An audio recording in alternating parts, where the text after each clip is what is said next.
দর্শক স্বাগত জানাচ্ছি নতুন একটি ভিডিওতে। আজকে আপনারা জানেন দিল্লির বিভিন্ন স্থাপনা আপনাদেরকে দেখাচ্ছি। আজকে আসছি লাল কেল্লা, সম্রাট শাহজাহানের নির্মিত সপ্তদশ শতাব্দীতে এই লাল কেল্লা এর চমকপ্রদ আয়োজন এবং ভিতরে কি কি আছে সেই তথ্যগুলো আপনাদেরকে দেখাবো এবং জানাবো। চলুন আমাদের সাথে।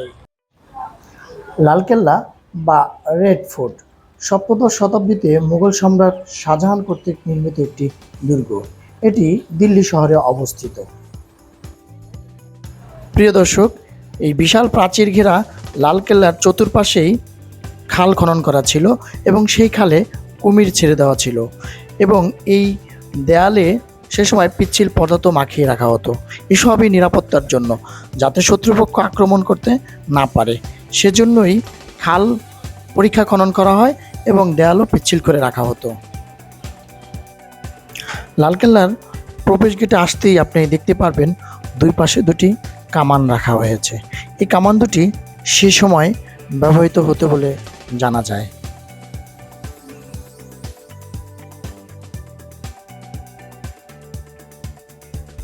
এটি প্রবেশ সুরক্ষিত একটি কেল্লা, যেখানে বসে বাদশাহ শাহজাহান এই বিশাল মুঘল সাম্রাজ্য শাসন করেছে। এটি সেই প্রবেশ গেট।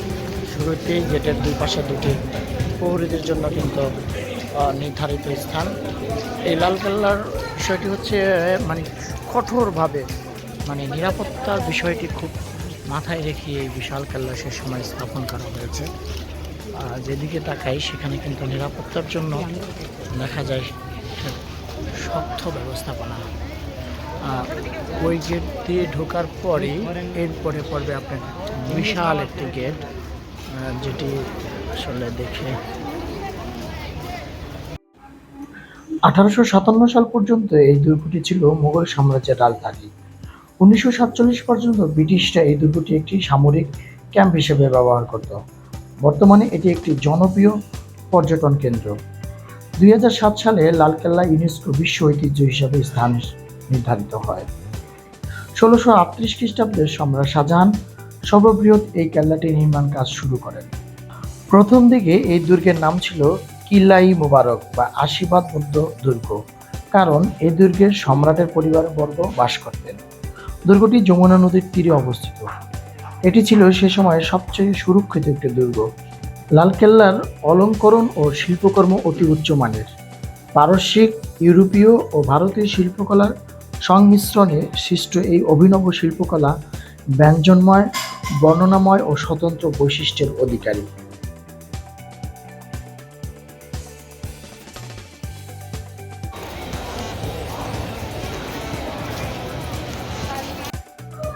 মূল গেট দিয়ে প্রবেশ করলেই এখন আপনি এর দুই পাশে বিভিন্ন ধরনের পসরা সাজিয়ে দোকানিদের দেখতে পাবেন। এটি একসময় ছিল ছোট্ট বাজার। এখন এখানে ভারতের বিভিন্ন সাংস্কৃতিক পণ্য সহ বিভিন্ন ধরনের সুবিনির পাবেন আপনি এখানে। প্রিয় দর্শক, এখন আপনাদের কিছু তথ্য জানিয়ে দেই। এখানে কিভাবে ঢুকবেন, কখন ঢুকবেন, কত টাকার টিকিট। এখানে প্রবেশের জন্য ভারতীয়দের জন্য 50 রুপি, জাদুঘর সহ 80 রুপি, আর ভিনদেশীদের জন্য 500 রুপি। প্রতিদিন সকাল 9:30 থেকে সন্ধ্যা 7টা পর্যন্ত খোলা থাকে। সাপ্তাহিক সোমবার বন্ধ থাকে। এছাড়া সন্ধ্যার পরে মিউজিক ও লাইট শো থাকে, তার জন্য পৃথক টিকিট কাটতে হয়। মূল গেট দিয়ে প্রবেশের পরেই আপনি এরকম একটি উদ্যান দেখতে পারবেন। এটি সেই সময় ছোট্ট বাজার নামে পরিচিত ছিল। এখানে একটি বাজার বসত। আর একটু সামনে পা বাড়ালে দেখতে পাবেন সে সময় নবাবদের সেজে আপনাদেরকে আহ্বান জানাবে তাদের হোটেল এবং মিউজিয়াম দেখার জন্য। আপনারা চাইলে সেখানেও দেখতে পারেন। তবে আপনাকে বেশি মোহিত করবে এখানকার সবুজ পল্লবিত বাগান এবং গাছপালা, পাখপাখালি, এগুলো আপনাকে খুবই মোহিত করবে, টানবে। দেখবেন অপরূপ নৈসর্গিক একটি সুন্দর দৃশ্য।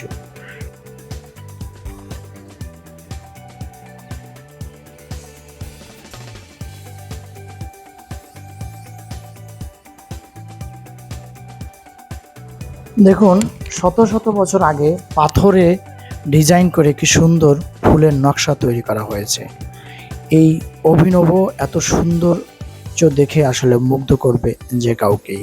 পাথর কেটে কেটে এত সুন্দর শৈল্পিক নিদর্শন এখানে প্রদর্শন করা হয়েছে।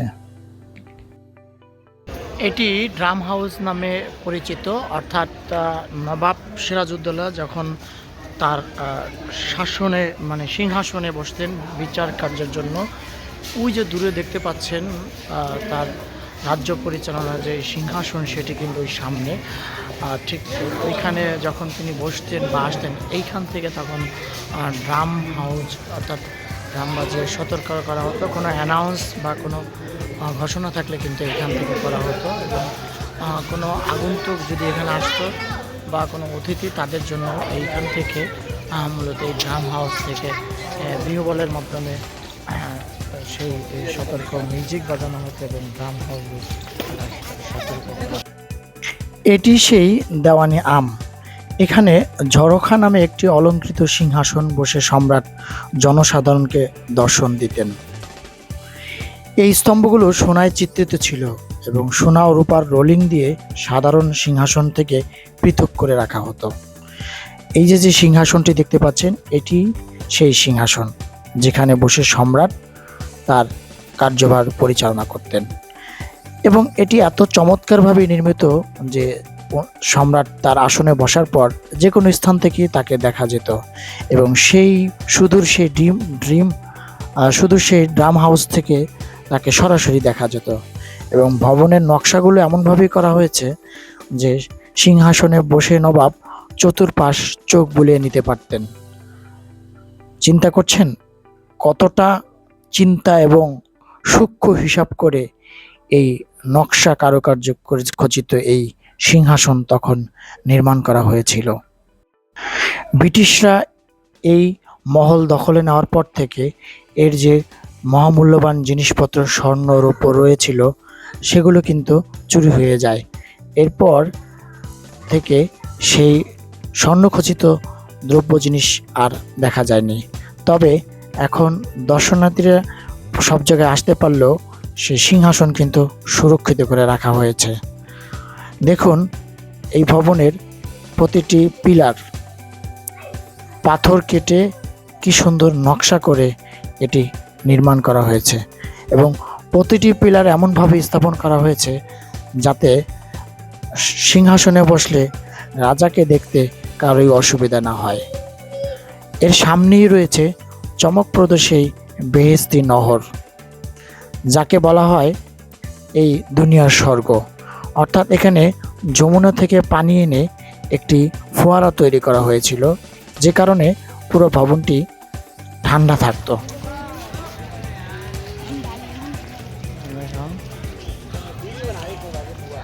এটি একটি জলাধার।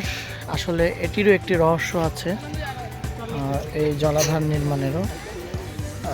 তার কারণ হচ্ছে এখানে এই পানিটা এখানে রাখা হতো।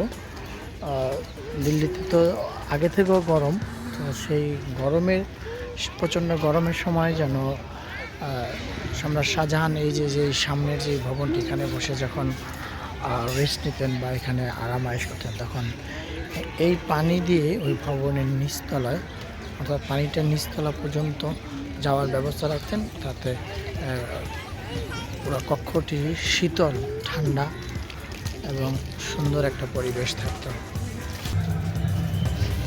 এটিকে সম্রাট শাহজাহান নাম করেছিলেন নহরি বেজ, অর্থাৎ ওইখান থেকে পানি এসে এই জায়গাটি একেবারে শীতল করে রাখা হইতো। আছে এটি সেই রংমহল, রাজার সম্রাটের সেই বিনোদন স্থল। কত রঙলীলাই না এখানে ঘটেছে, আসলে সেটি কত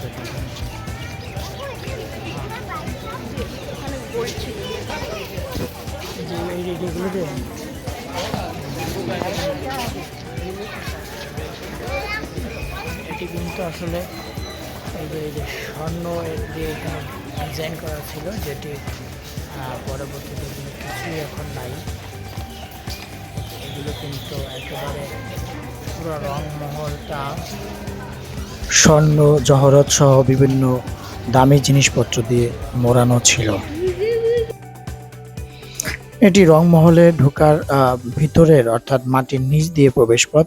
এই পথ দিয়েই কিন্তু যমুনা নদীতে যাওয়া যেত, অর্থাৎ যমুনা নদীতে যখন যাওয়ার প্রয়োজন পড়তো তখন এই ভিতর দিয়ে নিচে দিয়েই তারা নদীতে যেতেন এবং সেখান থেকে পানি আনতেন। এই সব ব্যবস্থাই তখন এই প্রযুক্তিগত সব ব্যবস্থাই সে সময়ে করা হয়েছে। এটি সেই সম্রাটের খাস কামরা।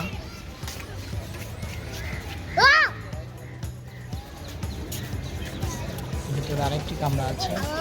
নিরাপত্তার কারণে এখন হয়তো দর্শনার্থীদের ভিতরে যেতে দেয় না, তাই বাইরে থেকে এই খাস মহল, যেখানে তিনি রাত্রি যাপন করতেন।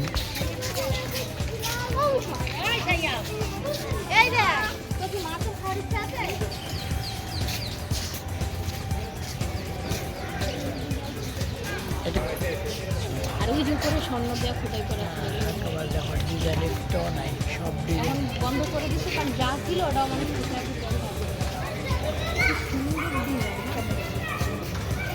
বিশেষ করে কি এমন মেশিন ছিল ওটা হাতিয়ে হাতিয়ে করছে না খুবই স্মুথ। প্রত্যেকটা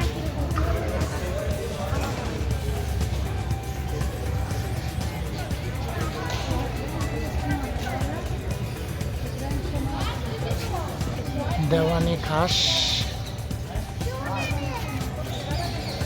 স্বর্ণ খচিত, যদিও তার কোনো আলামত এখন নাই, সবই চুরি হয়ে গিয়েছে।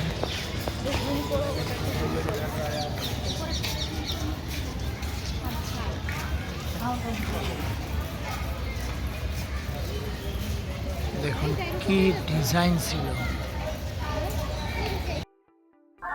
আগ্রার তাজমহলের পাশাপাশি সম্রাট শাহজাহান কিন্তু এখানে একটি মমতাজ মহল গড়েছেন, সেটি আমরা দেখতে যাচ্ছি। দেখতে পাচ্ছেন সামনের যে ভবনটি, এটি মমতাজ মহল, অর্থাৎ অনেকগুলো ভবনের মধ্যে স্ত্রী নামে এখানেও কিন্তু একটি ভবন তৈরি করেছেন, সেটির নামও তিনি দিয়েছেন মমতাজ মহল।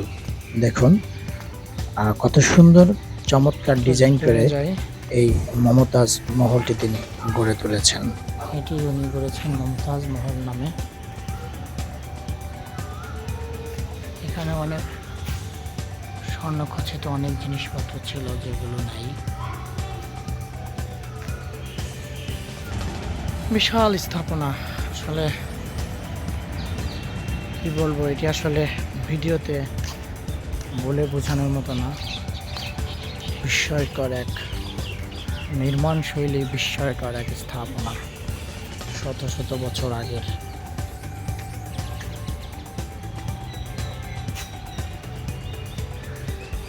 পাথরে কি সুন্দর ডিজাইন করে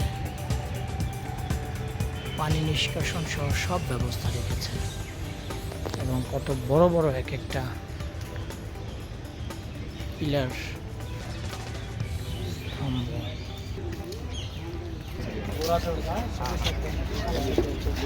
इसको खास महल के नाम से जाना जाता है। तो ये राजा का उनका अपना बेडरूम होता था रहने का। ये सब जो रानियाँ लोग होती थी, लेकिन ये जो पीछे के बाहर के इसमें এটি দেওয়ানি খাস। এখানে বসেই মূলত রাজা তার একেবারে ব্যক্তিগতভাবে তার যে অবস্থান সেটি নিতেন। এখানে তার ব্যক্তিগত লোক ছাড়া আর কেউই প্রবেশ করতে পারত না। এরপর এখন যেটি দেখতে পাচ্ছেন এটি হাম্মামখানা, অর্থাৎ গোসলখানা। রানী, রাজা এবং পরবর্তী যারা ছিলেন রাজ পরিবারে তাদের জন্য এটি করা হয়েছে। এর পাশেই একটি মসজিদ নির্মাণ করা হয়েছে, এটির নাম হচ্ছে মতি মসজিদ। যদিও এই মসজিদটি অনেক পরে আওরঙ্গজেব নির্মাণ করেছেন বলে জানা যায়।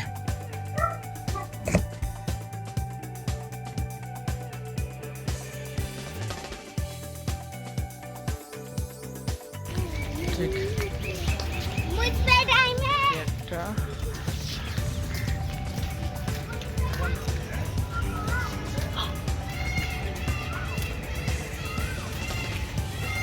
কোকিল, ময়ূর ডাক শোনা যাচ্ছে। ওই যে সামনে একটা ময়ূর বসে আছে।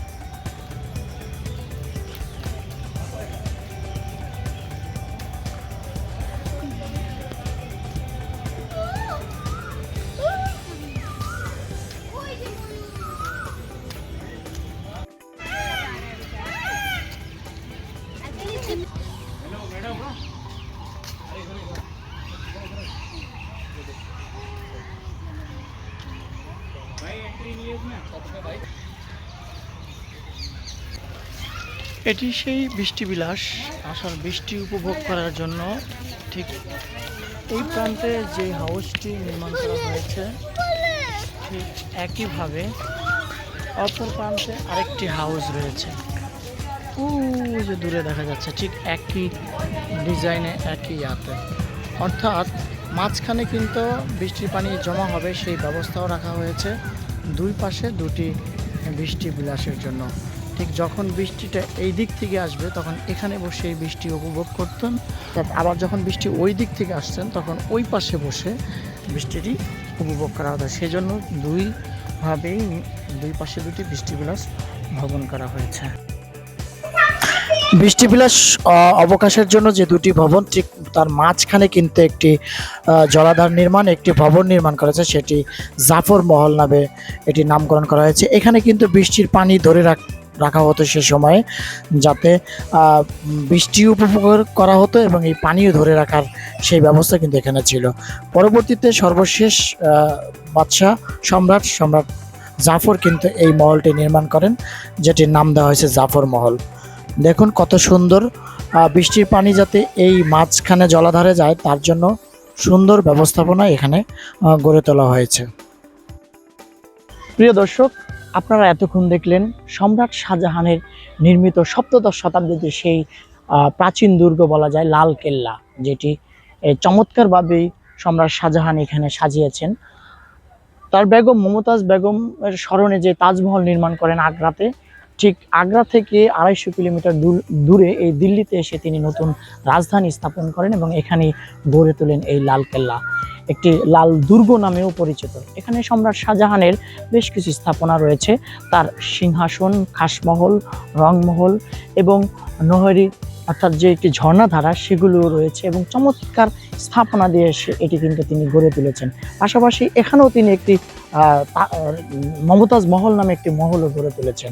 এই মুহূর্তে আমি দাঁড়িয়ে আছি, সেটি হচ্ছে বৃষ্টিবিলাস। সম্রাট শাহজাহান এবং পরবর্তী তার আরও যে সম্রাটরা ছিলেন তারা এখানে বসে বৃষ্টিবিলাস অর্থাৎ বৃষ্টি উপভোগ করতেন। এই গরমের সময় যখন বৃষ্টি হতো তখন এই পাশে একটি বৃষ্টিবিলাসের জন্য একটি ভবন, ঠিক একইভাবে অপর পাশে আরেকটি ভবন, অর্থাৎ দুই দিক থেকে যখন বৃষ্টি যখন এই পাশ থেকে আসতো তখন তারা এদিকে বসতেন এবং ওই দিক থেকে বৃষ্টি আসলে ওই পাশে বসতেন, বসেই এই বৃষ্টি উপভোগ করতেন। এর পরবর্তীতে জাফর শাহ নামে জাফর মহল এটি পরবর্তী নতুন করে এটি নির্মাণ করেন জাফর মহল।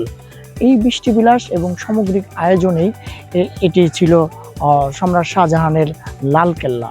এর পরবর্তীতে 1858 সালে এটি কিন্তু ইংরেজরা দখলে নেয়। এর পরবর্তীতে এটি ইংরেজদের সামরিক ক্যাম্প হিসাবে এটি ব্যবহৃত হয়ে আসে।